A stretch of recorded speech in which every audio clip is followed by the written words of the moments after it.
O Senhor esteja convosco. Ele está no meio de nós. Proclamação do Evangelho de Jesus Cristo segundo João. Glória a vós, Senhor. Naquele tempo, estando à mesa com seus discípulos, Jesus ficou profundamente comovido e testemunhou: em verdade vos digo, um de vós me entregará. Desconcertados, os discípulos olhavam uns para os outros, pois não sabiam de quem Jesus estava falando. Um deles, a quem Jesus amava, estava recostado ao lado de Jesus. Simão Pedro fez-lhe um sinal para que ele procurasse saber de quem Jesus estava falando. Então o discípulo, reclinando-se sobre o peito de Jesus, perguntou-lhe: Senhor, quem é? Jesus respondeu: é aquele a quem eu der o pedaço de pão passado no molho. Então Jesus molhou um pedaço de pão e deu-o a Judas, filho de Simão Iscariotes. Depois do pedaço de pão, Satanás entrou em Judas. Então Jesus lhe disse: o que tens a fazer, executa-o depressa. Nenhum dos presentes compreendeu por que Jesus lhe disse isso. Como Judas guardava a bolsa, alguns pensavam que Jesus lhe queria dizer: compra o que precisamos para a festa, ou que desse alguma coisa aos pobres. Depois de receber o pedaço de pão, Judas saiu imediatamente. Era noite. Depois que Judas saiu, disse Jesus: agora foi glorificado o Filho do Homem, e Deus foi glorificado nele. Se Deus foi glorificado nele, também Deus o glorificará em si mesmo, e o glorificará logo. Filhinhos, por pouco tempo estou ainda convosco. Vós me procurareis, e agora vos digo, como eu disse também aos judeus: para onde eu vou, vós não podeis ir. Simão Pedro perguntou: Senhor, para onde vais? Jesus respondeu-lhe: para onde eu vou, tu não podes seguir-me agora, mas me seguirás mais tarde. Pedro disse: Senhor, por que não posso seguir-te agora? Eu darei a minha vida por ti. Respondeu Jesus: darás a tua vida por mim?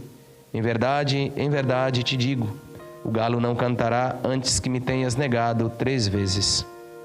Palavra da salvação. Glória a vós, Senhor. As palavras do Santo Evangelho: perdoe os nossos pecados.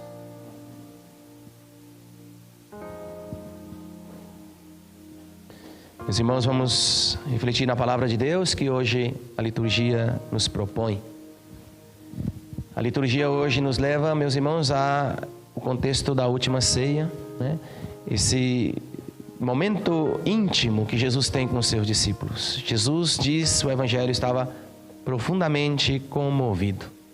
O Senhor parece que, nesse momento, nós falávamos ontem, parece que a divindade meio que se oculta, né? Parece que a divindade fica ausente, né? E a humanidade fica mais visível nesses momentos. E Jesus, é curioso, né? Jesus vai se despedir dos discípulos, sabe que falta pouco tempo para morrer.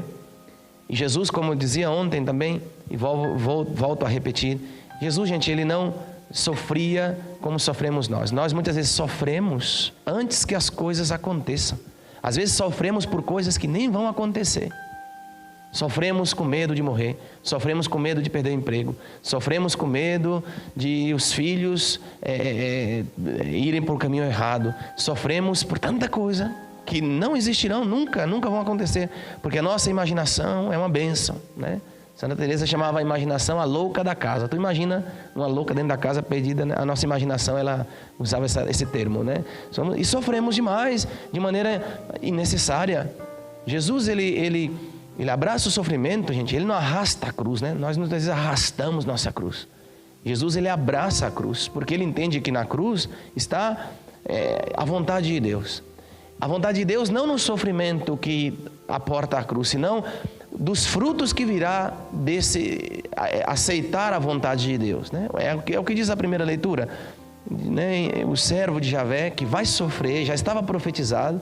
O servo sofrente diz, né? Foi tudo em vão. Por quê? Porque o Senhor, chega um momento em que todo mundo vai abandonar, até os discípulos. Foi em vão tudo o que eu fiz, né? Estava profetizado. Aí o Senhor diz: não foi em vão, né? Porque não é somente para salvar os remanescentes de Israel, senão para ser luz das nações. o ato de entrega, de oblação do Filho de Deus alcançaria a todos nós. Nós hoje que estamos aqui, fomos alcançados pela salvação do Senhor. E vocês que também estão em casa acompanhando, também. O Senhor é luz das nações para nós. E o Senhor, Ele, nesse último momento, o momento derradeiro, o Senhor, Ele não vai, se retirar a oração. Ele irá depois. O Senhor não vai, fazer uma vigília. Depois Ele vai se retirar, nós sabemos. Mas o Senhor, Ele vai fazer uma ceia com os discípulos. Antes da ceia da Páscoa, Ele faz uma ceia. E por isso pede que preparem tudo. E o Senhor, vemos essa autoridade dele, diz a fulano que prepare a casa, diz que uma casa, e pelo visto era uma casa boa. O Senhor vai fazer uma festa, gente. Fazer uma festa com os discípulos, Porque Ele ama os discípulos, Ele quer estar com eles. Imagina você no último momento da tua vida, o que você faria? Você ficaria choramingando, reclamando, por que eu tenho que morrer? Quando você verdadeiramente viveu uma vida que vale a pena e você já viveu bem os anos da tua vida, como você se despediria dos teus, sabendo que você vai para um lugar melhor, sabendo que você vai para o céu? Claro que você celebraria a festa, claro que você faria, mesmo que seja num contexto de partida, mesmo. Jesus, Ele sabe disso, Ele sabe que Ele vai para o encontro com o Pai. Jesus, gente, desde que Ele veio a essa terra, Ele sentia nostalgia do Pai. Ele viveu como um grande solitário aqui nesse mundo. Jesus não veio nesse mundo e se apegou a essa terra como não. Ele veio nos ensinar o caminho que nos leva ao Pai. E Ele mesmo desfrutando dessa terra, mas Ele desfrutava do que há de bom e de melhor desse mundo. Mas nesse mundo, gente, há muita coisa ruim também. E o Senhor, por isso, veio nos livrar deste mundo. E Ele estava desejando voltar também para a casa do Pai. Mas desejando voltar e nos levar com Ele. Por isso Ele diz, aonde eu vou agora vocês não podem ir, virá depois. Depois vocês virão. E o Senhor está desejando ir ao encontro do Pai. E Ele sabe que para retornar vai ser penoso, vai ser doloroso. Mas o Senhor, Ele não dá o passo atrás, É sempre para frente, sempre para frente. Nesse contexto, Jesus, profundamente comovido, seu coração está ali, porque está rodeado daqueles que Ele ama, dos íntimos. Mas o Senhor sabe que eles vão fracassar. O Senhor sabe que nesse momento derradeiro, os discípulos todos vão trair, todos. E Ele olha para um, e esse me negará, esse vai sair fugindo, esse outro vai dizer que não me conhece,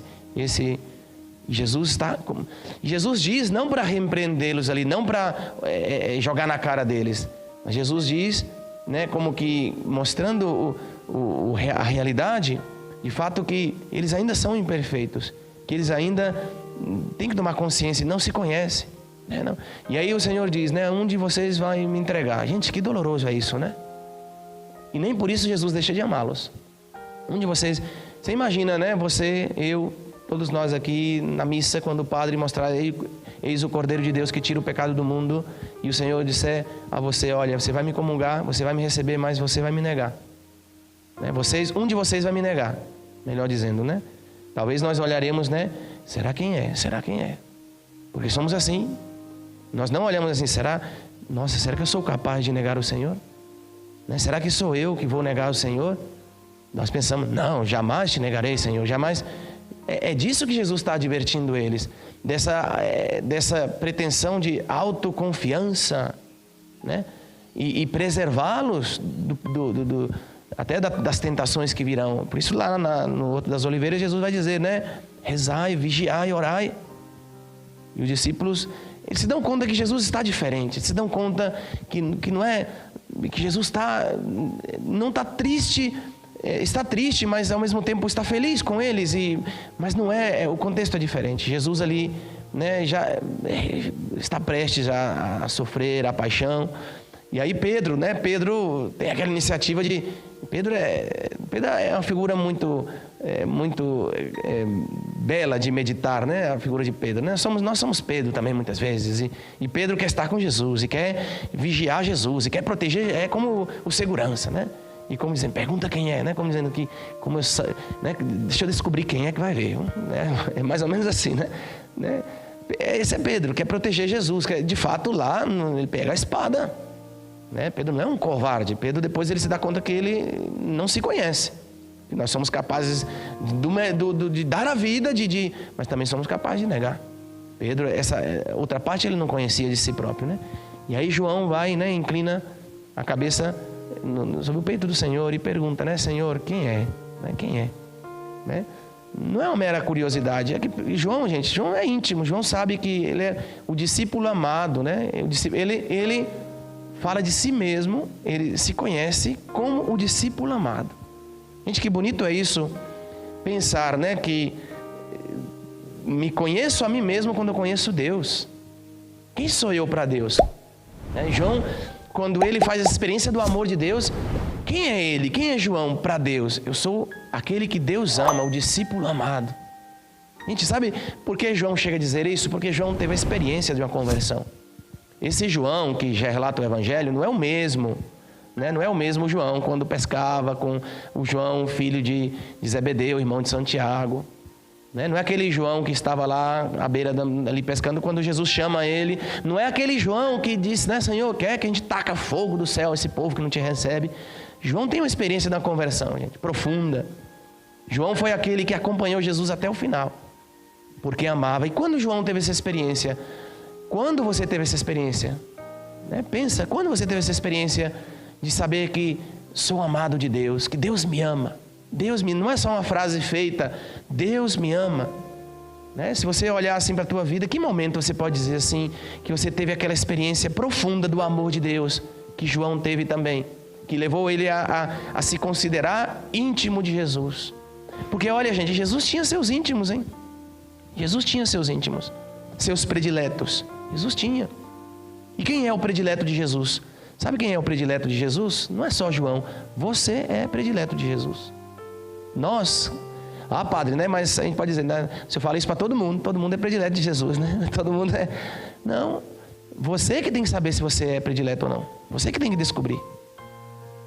Porque tem gente que, infelizmente, ainda, por mil razões, não sabemos, por não se converter, por não se entregar, por viver a fé mais ou menos, nunca tiveram uma experiência tão profunda do amor de Deus para se conhecer como predileto do Senhor. Predileto. Eu sei que Deus me ama, eu tenho essa certeza que eu sou o seu amigo. Isso é uma experiência que Deus dá, gente. Agora, se você ficar, né, só na distância e só vir na missa para cumprir o preceito e não buscar ser íntimo do Senhor e não buscar ser predileto, você nunca vai descobrir se você é predileto ou não. João teve experiência profunda, por isso ele põe lá o discípulo amado, o discípulo predileto, claro. Mas não é um exclusivo, porque Jesus ama a todos de maneira indistinta. Agora, nem todos são íntimos, não porque Jesus não quer ser íntimo, porque muitas vezes nós não correspondemos. Se a amizade exige, meus irmãos, um dar e receber, uma reciprocidade, se Jesus dá o seu coração, se Jesus dá o seu amor, por que não receber? E porque não recebo essa dádiva, nunca serei discípulo íntimo do Senhor. João foi discípulo íntimo do Senhor. E João, por isso, ele reclinou na cabeça do Senhor. E que melhor lugar, meus irmãos, para nesse tremendo momento que nós estamos passando de quarentena, de confinamento, que você não pode nem ir na igreja, né, de reclinar a cabeça no coração de Jesus na oração. Na oração, na comunhão espiritual. Quando você fizer a comunhão espiritual, que você possa dizer assim no teu íntimo: Jesus está aqui comigo e eu vou descansar das minhas preocupações, das minhas angústias, eu vou descansar no peito de Jesus. Você pode fazer essa experiência desde casa? Com certeza que sim, certeza absoluta que sim. O problema é que nós não paramos, o problema é que nós muitas vezes, né, não temos tempo nem para ir para a missa, nem para ver a missa desde casa, porque está sendo transmitida, porque então nunca seremos discípulos, né? O Senhor, meus irmãos, né, depois vai fazer esse gesto, né, aquele quem eu der o pão. Esse gesto, gente, não é para colocar Judas em evidência. A gente pensa, nossa, Jesus, né, um gesto aleatório, então vou dar o pão aqui, aquele que, né, quem é esse aqui, ó, né, esse aqui é aquele que vai me trair. Não, gente, esse gesto, Jesus está chamando Judas de volta, está chamando Judas de volta. É que temos que conhecer um pouquinho o contexto. Para um judeu fazer isso é chamar para intimidade, ou seja, não chamava qualquer um para um jantar, para ir para sua casa, né? Quando chama é porque está convidando a você ser amigo, íntimo, formar parte da sua vida. Por isso Jesus, quando dá esse pedaço de pão a Judas, é querendo trazer de volta a amizade de Judas, porque Jesus era amigo de Judas, mas Judas não era amigo de Jesus. Judas tinha, algum momento, que não sabemos quando, Judas rompeu a amizade com Jesus.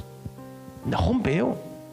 O evangelho de ontem mostrava como a avarícia, como o orgulho, como a inveja, a raiva tinha dominado o coração de Judas. Satanás entrou em Judas porque Judas deu brecha, né? E aí Satanás entrou.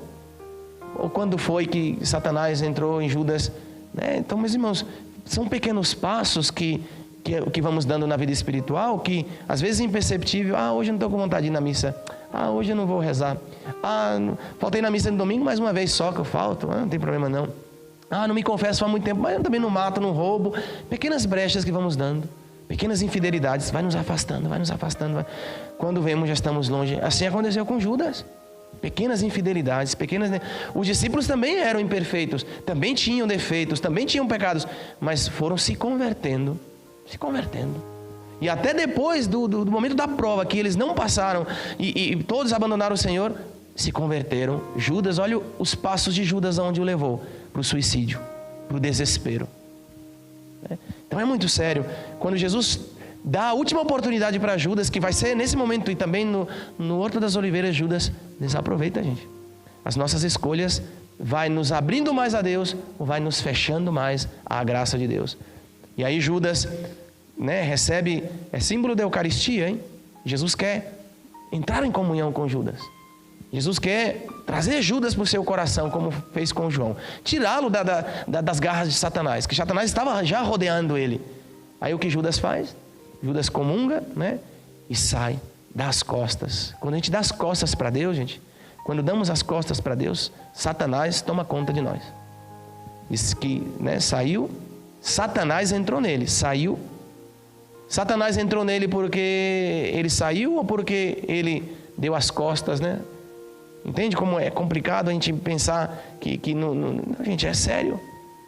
Como a gente pode, pela nossa liberdade, pois dar brecha para o demônio, de tal maneira que o demônio vem e pode nos levar para longe de Deus e nos levar para a perdição. O demônio entrou em Judas e Judas se apartou da presença. Jesus era a luz, gente, a luz do mundo.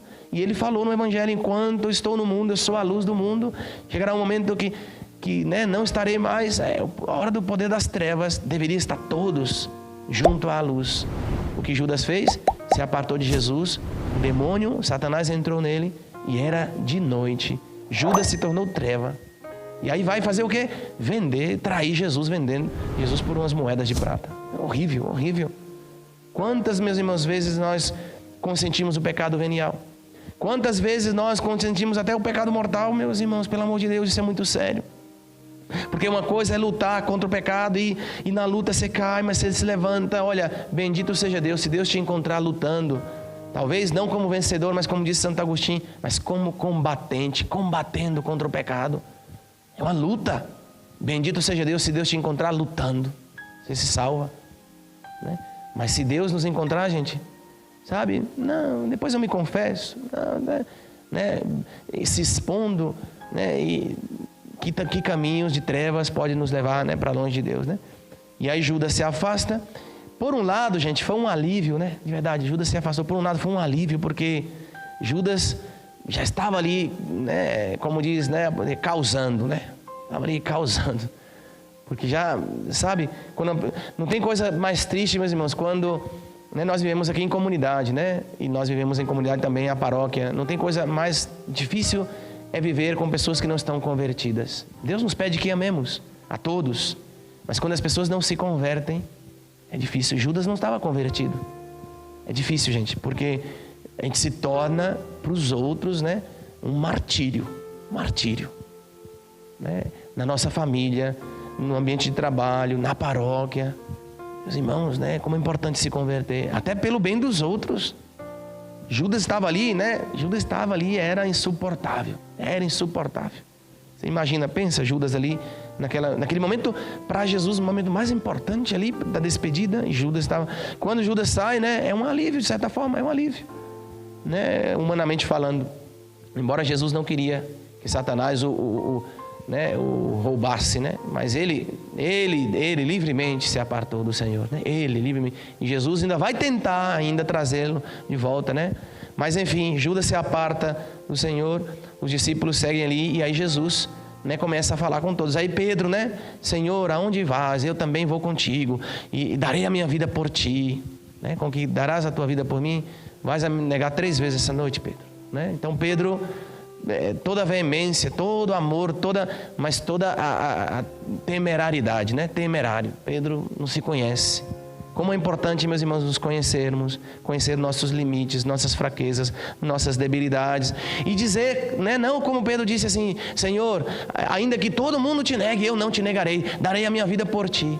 Se fosse, né, em outra ocasião, Pedro diria: Senhor, dá-me a tua graça, Senhor, porque eu sei que sou capaz de te negar, sei que sou capaz de trair, mas com a tua graça, Senhor, eu serei capaz de ir até o fim e de acompanhar até a morte, se for necessário. Mas ajuda-me, Senhor, porque sem ti eu não sou nada. Se Pedro te conhecesse antes de ter negado o Senhor, com certeza ele não diria isso. Nós muitas vezes dizemos ao Senhor que queremos estar com Ele, que não vamos traí-lo, que vamos estar... E muitas vezes, meus irmãos, a gente deixa muito a desejar, né?